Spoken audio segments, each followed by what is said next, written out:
तो चलिए ब्रेक के बाद एक बार फिर से आपका स्वागत और रुख करेंगे फटाफट खबरों का। सीएम अशोक गहलोत रविवार को बीकानेर के दौरे पर रहे। सीएम ने सर्किट हाउस में जनसुनवाई की और लोगों की समस्याओं के निस्तारण के आदेश दिए। वहीं बीकानेर में मुख्यमंत्री ने मीडिया से मुखातिब होते हुए कई मुद्दों को लेकर केंद्र सरकार पर जमकर हमला बोला। मुख्यमंत्री ने कहा कि देश में संविधान की धज्जियां उड़ रही हैं। वहीं करौली हिंसा को लेकर के सीएम अशोक गहलोत ने कहा है कि इसे लेकर प्रधानमंत्री और केंद्रीय गृह मंत्री को जवाब देना चाहिए। बीजेपी तुष्टीकरण की राजनीति कर रही है, प्रदेश में कानून का राज है। साथ ही आरसीपी मामले को लेकर सीएम अशोक गहलोत ने केंद्रीय जल शक्ति मंत्री गजेंद्र सिंह शेखावत पर तीखा हमला बोला। कहा कि जो पीएम से एक नेशनल प्रोजेक्ट घोषित नहीं करवा पाए वो इस बात के मंत्री हैं। एआरसीपी को लेकर जलदाय मंत्री महेश जोशी ने भी ट्वीट कर केंद्रीय जल शक्ति मंत्री गजेंद्र सिंह शेखावत से सवाल किया कि एआरसीपी का राष्ट्रीय प्रोजेक्ट के तौर पर आखिर कब शिलान्यास किया जाएगा। कांग्रेस सरकार में खाद्य एवं नागरिक आपूर्ति मंत्री प्रताप सिंह खाचरियावास ने रामनवमी पर अपने सरकारी आवास पर राम दरबार सजाया। खाचरियावास ने केसरिया साफा पहनकर परिजनों के साथ भगवान राम की पूजा अर्चना की। हिंसा को लेकर बीजेपी प्रतिनिधि मंडल आज राज्यपाल से मिलेगा। प्रभावितों के पुनर्वास और दोषियों के खिलाफ कार्रवाई की मांग करेगा। करौली में सोमवार से कर्फ्यू में 8 घंटे की ढील दी जाएगी। वहीं मंत्री रमेश मीणा ने कहा है कि जिले को जल्द ही कर्फ्यू से मुक्ति मिलेगी। कर्फ्यू खत्म करने और जिला मुख्यालय में शांति बहाली को लेकर ग्रामीण विकास और पंचायती राज मंत्री रमेश मीणा ने दोनों समुदायों की अलग अलग बैठक में चर्चा की और मीणा ने लोगों को जल्द ही सामान्य जनजीवन बहाल करने का भरोसा दिया।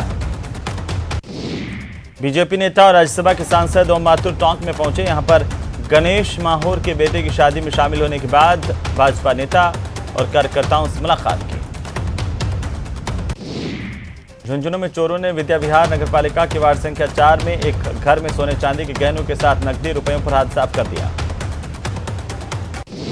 झुंझुनू के बगड़ थाना इलाके में रिजोर्ट संचालक की हत्या के आरोप में पुलिस ने फरार चल रहे एक आरोपी को गिरफ्तार किया है। पाली शहर के प्रमुख सराफा बाजार पटवा बाजार में 29 मार्च को 2 दुकानों के ताले तोड़कर लाखों रुपए के नकदी समेत अन्य कीमती सामान चुराने के आरोपी को पुलिस ने 12 से गिरफ्तार किया है। धौलपुर शहर के सदर थाना इलाके के गांव मोरौली का पुरा में देर शाम को पति पत्नी में हुए झगड़े के बाद ससुराल में पति ने फांसी का फंदा लगाकर के आत्महत्या कर ली। श्रीगंगानगर की गजसिंहपुर थाना पुलिस ने ऑपरेशन फ्लश आउट के तहत अवैध हथकड़ी शराब के खिलाफ कार्रवाई करते हुए 2 युवकों को गिरफ्तार किया, जिनसे 5 लीटर हथकड़ी शराब जब्त की गई। अलवर के बांसूर में युवक ने जहर खा करके अपनी जीवन लीला समाप्त कर ली। युवक को परिजन बहरोड अस्पताल लेकर के गए, जहां पर चिकित्सकों ने इसे मृत घोषित कर दिया। अरावली बिहार थाना पुलिस ने धार्मिक उन्माद फैलाने वाले हिस्ट्री शीटर और बजरंग दल का जिला संयोजक संजय पंडित जी से गिरफ्तार कर लिया गया है। सोशल मीडिया पर इस संजय पंडित नाम के शख्स ने भड़काऊ पोस्ट डाली, सांप्रदायिक सौहार्द को बिगाड़ने की कोशिश की। झालावाड़ में लगातार बदमाशों के हौसले बुलंद हैं और जिले के सुनील कस्बे में सुबह घर पर अकेली देखकर दाऊदी बोहरा समाज की बुजुर्ग महिला के मुंह पर टेप चिपकाकर बदमाशों ने इसे बंधक बना लिया और सोने की चूड़ियां लूट ली। इस दौरान इसके बाद मौके पर से फरार हो गए। 12 में आबकारी विभाग ने अवैध शराब के खिलाफ 24 जगहों पर दबिश दी और अवैध देसी शराब के साथ अंग्रेजी शराब जब्त की। 7 अभियोग दर्ज किए गए। बांसवाड़ा के मोटागांव थाने में रुपयों का कलेक्शन कर लौट रहे बाइक चालक को बदमाशों ने दिन दहाड़े हमला करके पैसे लूटने की कोशिश की है। अलवर में पुलिस ने अवैध हथकड़ी शराब पर अंकुश लगाने के लिए अभियान चलाते हुए कार्रवाई करते हुए 20 लीटर अवैध शराब के साथ आरोपी को पकड़ा है। झुंझुनू में चोरों ने विद्या विहार नगरपालिका के वार्ड संख्या 4 में एक घर में सोने चांदी के गहनों के साथ नकदी रुपयों पर हाथ साफ कर दिया।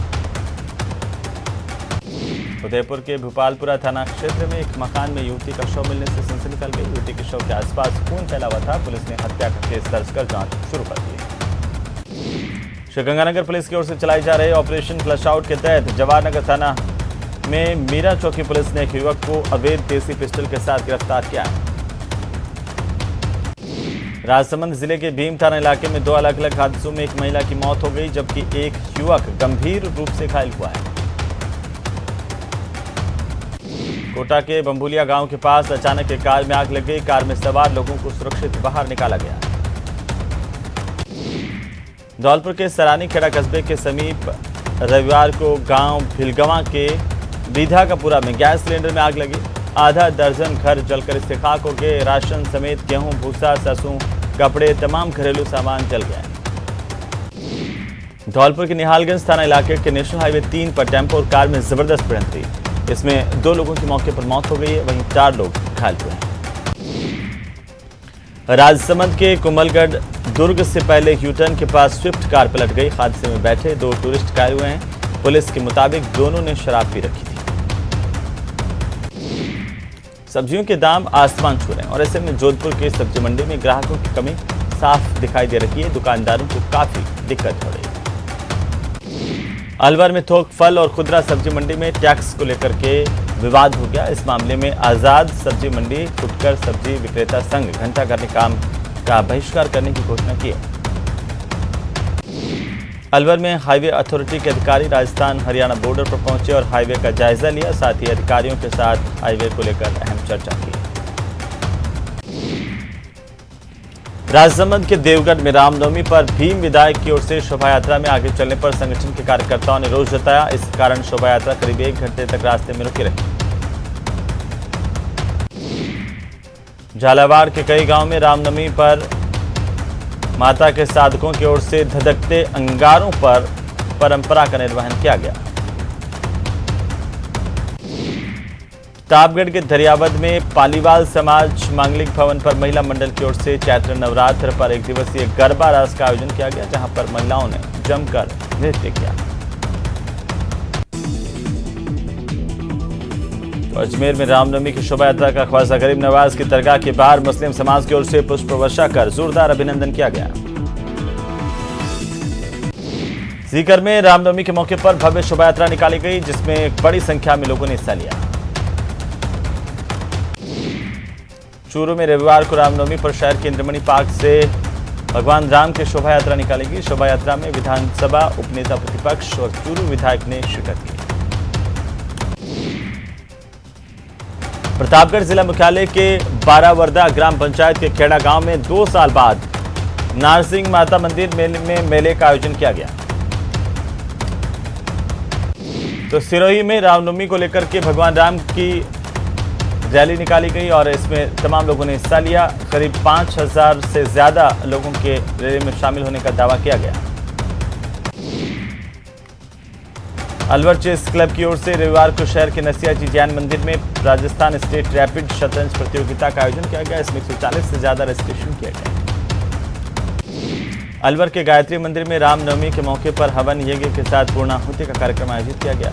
9 दिन में 24,000 गायत्री मंत्रों का अनुष्ठान किया गया। टोंक के देवली में रामनवमी के मौके पर धूमधाम से राम जन्मोत्सव मनाया गया और शोभा यात्रा निकाली गई। श्रीगंगानगर के केंद्रीय कारागृह में रामनवमी पर पूजा पाठ हवन का आयोजन किया गया।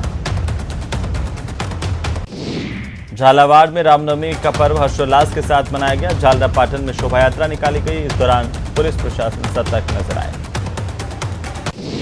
भरतपुर में रामनवमी पर जगह जगह शोभा यात्राएं निकाली गई।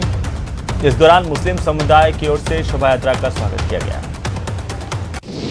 रामनवमी के मौके पर बांसवाड़ा नगर परिषद को नया भवन मिला है, जिसे 50 लाख रुपए में तैयार किया गया। इसका उद्घाटन बांसवाड़ा विधायक और मंत्री अर्जुन सिंह बामनिया ने रविवार शाम को किया। सवरकला केंद्र के 29वें स्थापना दिवस के मौके पर आयोजित समारोह के आखिरी दिन रविवार शाम को जाने माने सिंगर रविंद्र उपाध्याय ने रंगीलो राजस्थान थीम पर फ्यूजन प्रस्तुति दी और समा बांध दिया। जोधपुर में गणगौर की भोलावनी यात्रा यानी पीहर भेजने की रस्म अदा की गई और सजी धजी और सोने के आभूषणों से लदी हुई गणगौर के दर्शन करने के लिए जनसैलाब उमड़ पड़ा। बूंदी में रामनवमी का पर्व छोटी काशी बूंदी में हर्षोल्लास के साथ मनाया गया।